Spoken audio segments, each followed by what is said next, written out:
Een krentenbal en een soort humor. Daar rint de 83-jarige Jolly Doper van Oentjerk al meer dan 50 jaar de Nijmeegse Vierdaagse op.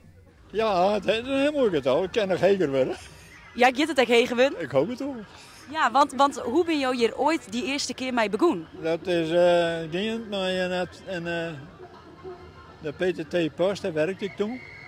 Dat heb ik 20 jaar en toen zijn ze, dan moest eigenlijk de Vierdaagse rennen. Dan is faciliteiten krijg van ons. Inwenning, kost en alles. Alleen nog de gewoon en de inleg, dat moest ik betalen. Nou, dat kon ik net litten. En wat de mooiste editie weer, daar is Doper gauw uit. Nou, dat zal ik je vertellen, dat weer de 4e keer. De 4e keer, weer zo prachtig mooi waar, helder waar, geen wind, zinnen een beetje, flauw, geen warmte, 26 graden weer het heegste, maar ja, de wind wel binnen. En dat weer mijn mooiste. Letter weer voor regenen en 32 en 34 graden, maar dat, de 4e weer mijn mooiste. Naast het kajerien maakt de familie Doper er ook een uitstapje van.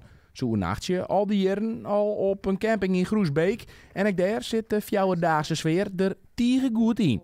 Het is prachtig mooi, hè? Ja, nou, mijn dochter dat ik ben en ik ben schitterend.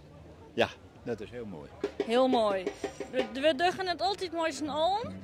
Ik, mooi peer van de camping. Die helpen mij. En dan binnen 4 dagen is het opzet.